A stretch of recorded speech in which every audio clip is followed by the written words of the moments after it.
अस्सलाम वालेकुम students, welcome to CBEL concept based education learning YouTube channel. मैं हमाद अहमद आपका ट्यूटर। आज के इस लेक्चर में हम बात करेंगे एफएससी पार्ट 1 जिसे इंटरमीडिएट पार्ट 1 भी कहते हैं और इसका सब्जेक्ट है फिजिक्स। फिजिक्स का आज हम टॉपिक करेंगे topic 3.11 that is rocket propulsion. तो स्टूडेंट्स वीडियो बहुत इंपॉर्टेंट होने वाली है। आप स्टूडेंट्स अगर हमारे चैनल की कोई भी वीडियोस हासिल करना चाहते हो तो YouTube के बॉक्स में जाके लिखें एफएससी पार्ट 1 फिजिक्स या केमिस्ट्री टॉपिक का नेम दे आगे बाय CBEL लिखना बहुत जरूरी है ताकि आप डायरेक्ट हमारी वीडियोस तक पहुंच सकें। इन वीडियोस में आपको कंसेप्ट भी दिया जा रहा है, साथ में हर टॉपिक में ये भी बताया जा रहा है कि कौन सा MCQs कौन सा शॉर्ट आंसर क्वेश्चन आपके पेपर्स में आ सकता है। सो स्टूडेंट्स वीडियो अच्छी लगे तो लाइक करें, चैनल को सब्सक्राइब करें ताकि इस तरह की मजीद वीडियोस आपको मिलती रहें।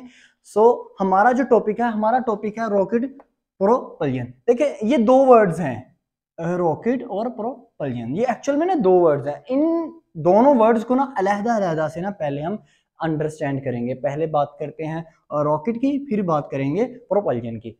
अच्छा, रॉकेट को समझाने से पहले ना इस बात को अंडरस्टैंड करें। एक जनरल एग्जांपल आपको ना आपके घर की एग्जांपल देता हूँ। आपके पास अगर गुब्बारा हो, बलून हो, तो उसमें हवा भरी हो, अचानक आप उसकी हवा को खारिज कर दो, बाहर निकाल दो, तो आपको पता होगा बलून आगे की तरफ को मूव करता है, आगे की तरफ जाता है।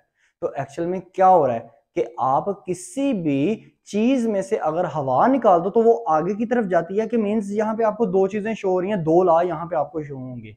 क्या? नंबर 1 न्यूटन का third law, every action has a reaction but opposite in direction. ठीक है ना? गुब्बारा क्या करता है? आगे की तरफ फॉरवर्ड करता है और जो गैस है उसके अंदर वो पीछे की तरफ बैकवर्ड की तरफ जाती है। दूसरा लॉ कौन सा यहाँ पे प्रूव होता है? Law of conservation of momentum, जो कि कहता है कि किसी भी बॉडी के अंदर जो कि आइसोलेटेड बॉडी हो, जिसके एक्सटर्नल कोई भी फोर्स नहीं अप्लाई कर रही हो, तो वहां पर इनिशियल मोमेंटम और फाइनल मोमेंटम हमेशा सेम रहता है, कांस्टेंट रहता है या कंजर्व रहता है। कंजर्व का मतलब क्या होता है? कि सेम रहना। रॉकेट की भी एग्जांपल बिल्कुल सेम ऐसा ही है, लेकिन ये इसको समझना इतना ज्यादा भी आसान नहीं है जितना आप समझ रहे हो। देखिए यहाँ पे इसका मतलब है रॉकेट का जो ये टॉपिक है इसके अंदर आपको दो लॉ जो हैं वो एप्लीकेबल मिलेंगे। Law of conservation of momentum, दूसरा आपको क्या मिलेगा? न्यूटन थर्ड लॉ, न्यूटन का थर्ड लॉ। ओके स्टूडेंट्स, ये दो चीजें हमने क्या करनी है इस हमारे होल टॉपिक के अंदर हमने ये प्रूव करके देखनी है। मैथमेटिकली भी मैं प्रूव करके आपको बताऊंगा, जो कि आपके बुक में नहीं मैथमेटिकली प्रूव हुआ। अब सबसे पहले ना रॉकेट को समझो। रॉकेट एक्चुअल में क्या है? देखिए स्टूडेंट्स, मैं समझाने की कोशिश करता हूँ। रॉकेट ना जैसे बिल्ड हुआ होता है, ये आपके ना पिक भी बनी हुई है, आप देखते भी हो रॉकेट किस तरह का डिजाइन हुआ होता है। रॉकेट में ना चंद उसको जब तमीर किया जाता है, बनाया जाता है, बिल्ड किया जाता है ना, तो उसके कंस्ट्रक्शन में चंद अहम ऐसी चीजें हैं जो आपने ना अपने माइंड में रखनी है। तो इसका मतलब है कंस्ट्रक्शन। तो मैंने यहाँ पे ना कंस्ट्रक्शन की एक ना हेडिंग दे दी, कंस्ट्रक्शन। तो कंस्ट्रक्शन में सबसे पहले क्या होता है? अब जैसे गुब्बारे में आप देखते हो तो गुब्बारे में एक बाहर निकलने के लिए क्या है? वो एक होल से बाहर निकलता है, सुराख से बाहर निकलता है। उसके मेन जहां से गुब्बारे को हवा इंजेक्ट अंदर फेंकी जाती है, वहां से ही जो गैस है वो बाहर की तरफ एक्सट्रैक्ट होती है, निकलती है। अब आपके जो रॉकेट में सबसे पहली चीज होती है वो होती है नंबर 1 नोजल। सबसे एंड वाला पार्ट ये होता है नोजल का। ये नोजल कौन सा पार्ट होता है स्टूडेंट्स? जिसके अंदर से ना जो रॉकेट के अंदर जितनी भी गैसेस होती हैं ना वो नोजल के थ्रू बाहर की तरफ निकलती हैं, यानी कि बैकवर्ड की तरफ निकलती हैं। इसका मतलब बैकवर्ड की तरफ निकलती हैं तो आपका जो रॉकेट है वो फॉरवर्ड की तरफ, आगे की तरफ मूव करता है। और सेकेंड चीज क्या आपके पास होती है? कंबस्शन चैनल, या चैनल कह दो या इसको चैम्बर कह दो। चलो ये चैम्बर में कह देता हूं, ठीक है। कंबस्शन चैम्बर, ये कौन सा चैम्बर होता है? जिसमें आपकी ना डिफरेंट किस्म की जो गैसेस होती हैं ना वो उस कंटेनर में भरी हुई होती हैं। ये बिल्कुल नोजल से ऊपर वाला खाना होता है, हिस्सा होता है। अब इसके साथ ही एक होता है, इसके बिल्कुल साथ ही एक होता है आपके पास फ्यूल टैंकर।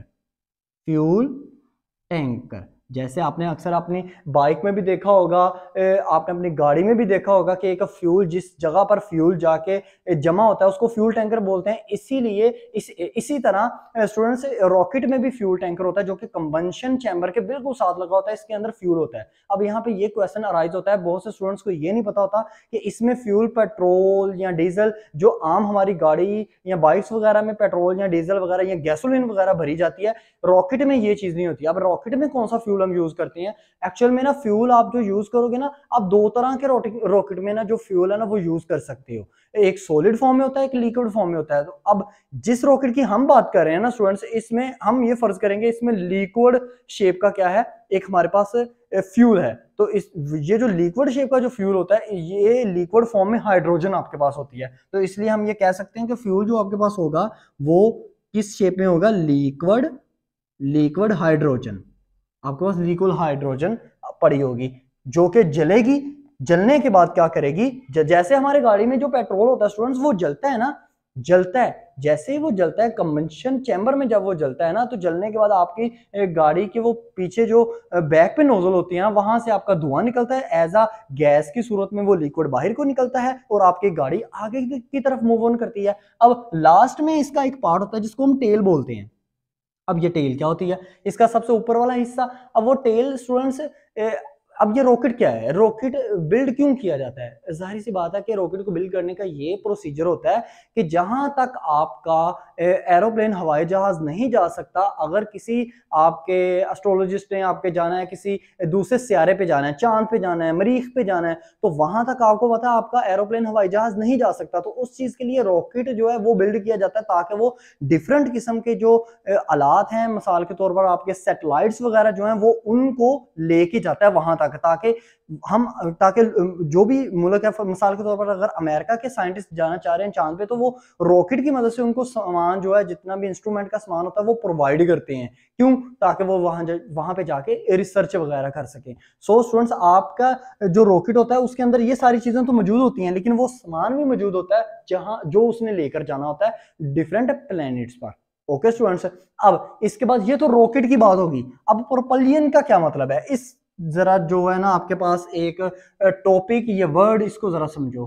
प्रोपल्शन, ये एक्चुअल में ना दो वर्ड से निकल के बना है, एक है प्रो, एक है पल्यन। प्रोपल, अब इसका मतलब होता है आगे चलना, आगे को चलना। अब इसका मतलब है जो रॉकेट है वो आगे की तरफ चलता है ना, प्रोपल्शन का क्या मतलब हुआ, आगे की तरफ चलना।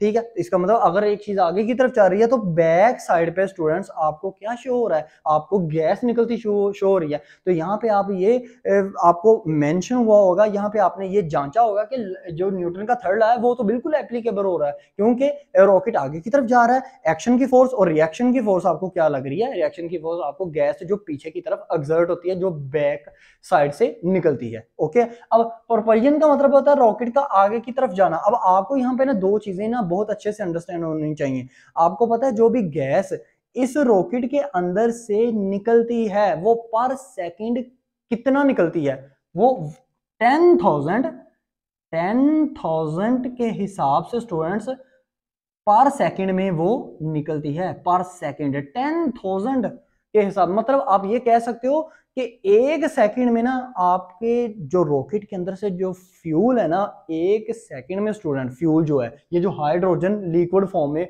उसके अंदर पड़ा होता है, फ्यूल टैंकर के अंदर पड़ा होता है, वो एक सेकंड में 1,00,000 दफा निकलता है, एक सेकंड में। तो आप महसूस कर सकते हो, इसका मतलब ये हुआ, यहां से ये बात समझ में आती है कि रॉकेट को आसमान पर भेजने के लिए, ऊपर की तरफ भेजने के लिए स्टूडेंट्स आपको बहुत ज्यादा मकदार में फ्यूल की जरूरत पड़ती है। तो आप यहाँ पे एक बात अंडरस्टैंड करना, रॉकेट अगर फर्ज करो 100% बिल्ड है ना, 80% उसका जो हिस्सा होता है ना रॉकेट का, वो उसमें सिर्फ क्या होता है, उसमें ये उसका फ्यूल टैंकर ही होता है। समझने के डिफरेंट किस्म के ना रॉकेट के साथ डिफरेंट किस्म के मजीद छोटे छोटे रॉकेट भी अटैच किए होते हैं, ताकि अगर एक रॉकेट का फ्यूल जो मेन रॉकेट है उसका फ्यूल खत्म हो जाए ना, तो दूसरा रॉकेट जो है वो उसको फ्यूल प्रोवाइड कर दे, उसका खत्म हो जाए तो तीसरा रॉकेट उसको फ्यूल प्रोवाइड करे, फिर चौथा, फिर इस तरह जितने भी उन्होंने साथ अटैच किए होते हैं वो सबका काम यही होता है कि फ्यूल को प्रोवाइड करना, क्योंकि फ्यूल प्रोवाइड होगा तो स्पीडली मूव करेगा। ये भी आगे आने वाले बातों में मैं आपको एक बात बताता हूँ। नंबर 1 तो आपने ये बात याद रखी। नंबर 2 कि ये इसकी स्पीड क्या होनी चाहिए, रॉकेट की स्पीड क्या होती है पर सेकंड के हिसाब से, आपको पता है 4000 मीटर पर सेकंड होती है इसकी स्पीड, 4000 मीटर पर सेकंड इसकी स्पीड होती है। ओके स्टूडेंट्स, अब यहां से ये देखो, ये चलता कहते हैं रॉकेट प्रोपल्शन का अमल किस तरह होता है। अब नीचे से क्या किया आपने, आपने इंजेक्ट की गैस, गैस का कंबंशन चैम्बर आपने बनाया, फ्यूल को इंजेक्ट किया। जैसे ही आपने फ्यूल को इंजेक्ट किया, जब आप चलाओगे ना स्टूडेंट्स, आपको पता है इस रॉकेट के साथ, मैंने अभी आपको बताया डिफरेंट किस्म के मजीद रॉकेट्स भी इसके साथ अटैच होते हैं और इसके साथ प्रोपाइलर भी अटैच होते हैं, ठीक है ना स्टूडेंट्स।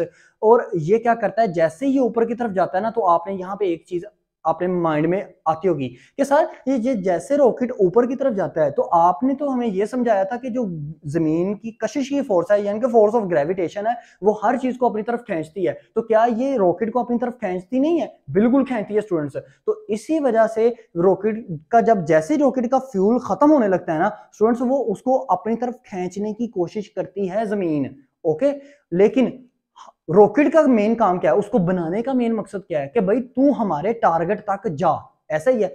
इस वजह से रॉकेट की स्पीड जो है, हम एक तो हम ये चाहते हैं कि रॉकेट चलता जाए आसमान की तरफ, दूसरा चलना तो नहीं ना सिर्फ, वो जितना जल्दी जाएगा उतना हमारा काम बहुत इजीली होगा, ऐसा ही है। तो इसलिए हमें रॉकेट को जब बनाया जाता है ना, उसमें यह देखा जाता है कि जब ये रॉकेट ऊपर की तरफ जाए, इसकी स्पीड बहुत ज्यादा हो, यानी कि इसके अंदर एक्सेलरेशन बढ़ता जाए बढ़ता जाए बढ़ता जाए, इसके अंदर एक्सेलरेशन जब पर सेकंड और एक्सेलरेशन हो, फिर और एक्सेलरेशन हो, मतलब इसकी स्पीड कम ना हो। अब आप कहोगे सारी इसकी स्पीड को कांस्टेंट रखना ही बड़ी बात है कि ये स्पीड कांस्टेंट ही रह जाए, कि मतलब इसको डिफरेंट किस्म के रॉकेट के साथ रॉकेट लगाए जाते हैं ताकि इसका फ्यूल जो है वो खत्म नहीं होने दिया जाता। तो इसकी स्पीड आप बढ़ाने की भी बात कर रहे हो, जी बिल्कुल बढ़ाया जाता है इसका स्पीड। अब इसकी स्पीड कैसे बढ़ाई जाती है, इसकी स्पीड स्टूडेंट्स, रॉकेट अपनी स्पीड इस तरह बढ़ाता है, आप स्टूडेंट्स को ये आइडिया होना चाहिए। जैसे ही रॉकेट ऊपर की तरफ जाता है ना, तो जैसे ये देखता है ना कि मेरी स्पीड कम होने लगी है, दूसरा रॉकेट अभी इसका फ्यूल जो है वो खत्म नहीं हुआ, तो ये क्या करता है, ये अपने प्रोपाइल जो इसके साथ प्रोपाइलर लगे होते हैं उसको नीचे की तरफ फेंक देता है, आबादी के ऊपर नहीं ये गिरते। इस वजह से ये जो रॉकेट लॉन्चर वगैरह होते हैं, ये जो समुद्र के करीब ये सारा एक्सपेरिमेंट करते हैं, तो जितने भी प्रोपाइलर होते हैं वो सारे कहां पे गिरते हैं, समुद्र के अंदर गिरते हैं। तो इसका मतलब है इसका जो वेट है ना वो डिक्रीज होना शुरू हो जाता है, फिर ये स्पीड रिमूव करता है। फिर अगर जाके इसको एक वक्त में जाके फिर इसको फील होता है कि नहीं मेरी स्पीड फिर कम होने लगी है रॉकेट को, तो ये फिर एक और पार्ट अपना नीचे की तरफ फॉल कर देता है, गिरा देता है, वो भी फिर गिर जाता है समुद्र में, वो भी पार्ट। फिर आहिस्ता आहिस्ता करते करते ये इसका सिर्फ टेल ऊपर रह जाती है, जिस टेल में इसका सामान पड़ा होता है जो इसने अपने टारगेट तक लेके जाना होता है ना, सिर्फ वो रह जाते हैं। इस वजह से जो रॉकेट है वो अपनी स्पीड को बढ़ाता जाता है। हाँ, अगर फ्यूल खत्म हो जाए तो जो 7 रॉकेट लगे होते हैं उनका काम क्या होता है, वो अपना फ्यूल इसको प्रोवाइड करते रहते हैं। ओके, अब आपने स्टूडेंट्स यहां से ये आइडिया लगाया होगा कि एक्सेलरेशन कैसे बढ़ेगा। अब आपकी बुक में ना स्टूडेंट्स एक्सेलरेशन का एक फार्मूला जस्ट उसने ना लिख के आपको दे दिया, यानी कि आपको फार्मूला क्या उसने लिख के दे दिया, A equal to M we over capital M, ये उसने आपको लिख के दे दिया स्टूडेंट्स, इसको ड्राइव करना नहीं सिखाया, ठीक है। अब ये ड्राइव कैसे होगा, पहले ये सुनो।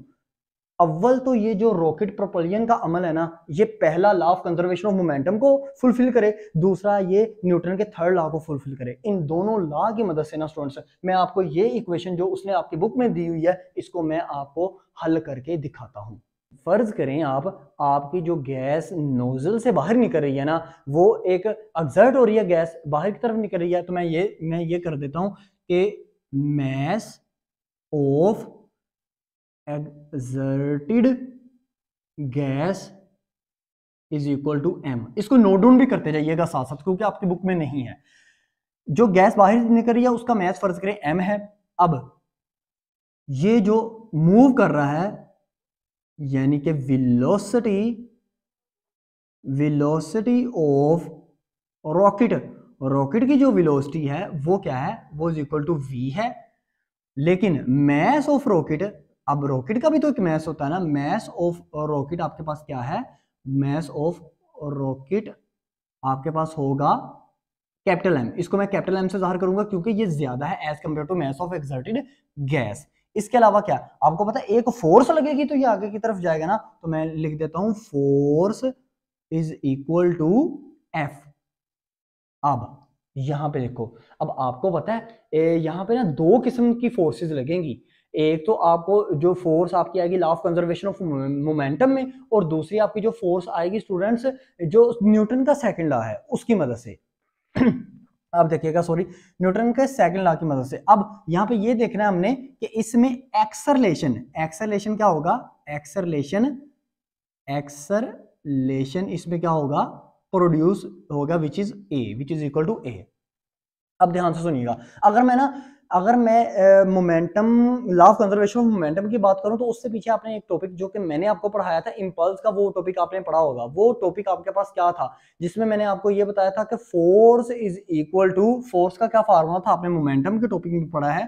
फोर्स का फार्मूला है rate of change of momentum. अब rate of change of momentum आपके पास क्या होता है, एफ इज इक्वल टू आपके पास स्टूडेंट्स होता है, ध्यान से देखना है, P F minus P I over T. बिल्कुल। अब पी आई आपके पास क्या है, इनिशियली तौर पे ये रॉकेट क्या था, इनिशियली तौर पे ये रॉकेट बिल्कुल एक रेस्ट की पोजीशन में था, और जो इसका फाइनल मोमेंटम था वो क्या होगा, वो एम और वी होगा। जाहिर सी बात है, रॉकेट के अंदर से निकल क्या रहा है, गैस निकल रही है ना, गैस निकलेगी तो रॉकेट आगे की तरफ जाएगा। तो इसका मतलब है फाइनल मोमेंटम आपका क्या हो गया, M we over M V minus 0 over आपके पास आ जाता है टी। ओके स्टूडेंट्स, इसको आपने अंडरस्टैंड कर लिया ना। एम वी कैसा है, फाइनल मोमेंटम है एम वी, कैसे, एम है मास ऑफ एक्सर्टेड गैस, और वी क्या है, वी वेलोसिटी, वो मतलब कितनी स्पीडली वो मूव कर रहा है, कितनी स्पीडली आपकी गैस बाहर की तरफ मूव कर रही है, या कितनी स्पीडली आपका रॉकेट जो वो आगे की तरफ जा रहा है, ये दोनों बातें सेम है। ओके, अब यहां से क्या होगा, इसका मतलब ये इक्वेशन ये बन जाएगी, F is equal to, students ध्यान से देखना आपने, F is equal to M we over T. ठीक है, अब ये एम वी ओवर टी, अब ये एम वी ओवर टी आपके पास क्या बन जाता है, आप अगर इसको ऐसे नहीं हम लिख सकते, मैं इसको अगर ऐसे लिख दूं M over T multiply by V. अब एम ओवर टी को मैं क्या लिखता हूं, मैस पर सेकंड। अब मैस पर सेकंड मल्टीप्लाई बाय मेरे पास क्या आ जाएगा, वी। अब एक बात देखिए, मैस पर सेकंड एक्चुअल में आपके पास क्या है, ये पर सेकंड में कितना मैस को बाहर निकाल रहा है ये रॉकेट। अच्छा, कितने मैस को पर सेकंड में वो बाहर निकालता है, मैंने आपको बताया था ना कि 1 लाख, 1 सेकंड में 1 लाख फ्यूल को वो अपने से ना वो रॉकेट जो है वो बाहर निकालता है, ऐसा ही है ना। तो इसका मतलब हुआ ये मैस पर सेकंड को मैं खाली मैस लिख सकता हूं ना, क्योंकि वो इतना मैस निकालता है, इतना मैस पर सेकंड में निकालता है। तो इसका मतलब है एफ इज इक्वल टू मेरे पास क्या बन जाएगा, एफ इज इक्वल टू मेरे पास बन जाएगा एम वी। ओके स्टूडेंट्स, अब ये है क्या, ये मैंने रॉकेट प्रोपल्जन को किससे किया, law of conservation of momentum की मदद से मैंने ये इक्वेशन फाइंड आउट करी, इसको फर्स्ट इक्वेशन का नाम दे दीजिएगा। अब न्यूटन का सेकंड लॉ आपको क्या कहता है, न्यूटन का सेकंड लॉ आपको कहता है F is equal to M A. अब मैं कैपिटल एम लिखता हूं और ए लिखता हूं, F is equal to M A, क्योंकि न्यूटन का सेकंड लॉ ये कहता है कि आपको जो मैस है वो जो आपका जिस्म है उसके ऊपर डिपेंड करता है। तो जो आपका मेन बॉडी आपकी कौन सी है, रॉकेट, तो रॉकेट का मैस क्या है, वो कैपिटल एम से हमने लिखा है, यहाँ पे आपको नजर आ रहा है। ओके स्टूडेंट्स, अब यहां से मैंने एक्सेलरेशन को फाइंड आउट करना है, क्योंकि मैंने ये देखना है कि मेरा रॉकेट स्पीडली जब मूव करेगा वो कितना एक्सेलरेट करेगा, वो कितनी तेजी से स्पीड करेगा, जाएगा ऊपर की तरफ। तो यहां से मैं क्या बनाऊंगा, ए इज इक्वल टू मेरे पास बन जाएगा एफ ओवर एम। ये मेरे पास क्या बन गई, ये मेरे पास एक एक्सेलरेशन की बन गई। अब मैंने एक्सेलरेशन को इस तरह नहीं लेके आना, अगर मैं एक्सेलरेशन को इस तरह लेके आता हूं ना स्टूडेंट्स, तो मेरे पास ये वाली इक्वेशन बिल्कुल ठीक नहीं आती। तो मैं क्या करूंगा, मैं F is equal to M A, इसको ही क्या बना लूंगा, मैं अपनी सेकंड इक्वेशन बनाऊंगा। मैंने इसको गलत क्यों किया पहले, ताकि आप स्टूडेंट्स की कंफ्यूजन दूर हो जाए। अब इन दोनों स्टेटमेंट, इन दोनों जो है ना इक्वेशन का कंपैरिजन करो। पहली इक्वेशन की लेफ्ट हैंड साइड पे क्या आ रहा है, एफ, दूसरी इक्वेशन की भी लेफ्ट हैंड साइड पे क्या आ रहा है, एफ। तो एफ और एफ आपको पता है, लेफ्ट हैंड साइड अगर बराबर हो ना तो राइट हैंड साइड हमेशा बराबर होती है। तो right hand side first equation की क्या है, ध्यान से देखते हैं। फर्स्ट इक्वेशन की राइट हैंड साइड है M V is equal to, left hand side की फर्स्ट इक्वेशन क्या है, एम ए। अब यहां से मैंने एक्सेलरेशन को फाइंड आउट करना है, तो मैं क्या करूंगा, इस m को इस तरफ डिवाइड कर देता हूं, यानी कि m we over m is equal to a. लें स्टूडेंट्स, ये ही था मेरा क्या, ये इक्वेशन जो आपकी बुक में दी हुई है। ठीक है ना। तो यहाँ पे स्मॉल m क्या जाहिर करता है, मैस ऑफ एक्सर्टेड गैस, की जितनी गैस बाहर निकल रही है वो क्या है, वो m है। और v क्या जाहिर करता है, वेलोसिटी। m क्या जाहिर करता है, मैस ऑफ रॉकेट को जाहिर कर रहा है। ओके स्टूडेंट्स, अब ये आपको टॉपिक किस तरह पूछ सकता है, वो आपको टॉपिक ये लॉन्ग क्वेश्चन में भी दे सकता है स्टूडेंट्स, वैसे आता तो नहीं इतना, लेकिन ये दे सकता है आपको। और इसके अलावा आपसे वो ये भी पूछ सकता है कि ये जो इक्वेशन है ना, इस इक्वेशन को, ये जो इक्वेशन आपको बुक में दी हुई है, इस इक्वेशन को ड्राइव करने का तरीका बताओ, जो कि मैंने ये देखो, ये आपको फुल एक ड्राइव करने का तरीका मैंने आपको बता दिया। आई होप सो आपको ये वीडियो अच्छी लगी होगी। वीडियो अच्छी लगी तो लाइक कीजिएगा, चैनल को सब्सक्राइब करें। अब तक इतना ही, अपना ख्याल रखें, अपने इस यूट्यूब चैनल का भी। अल्लाह हाफिज।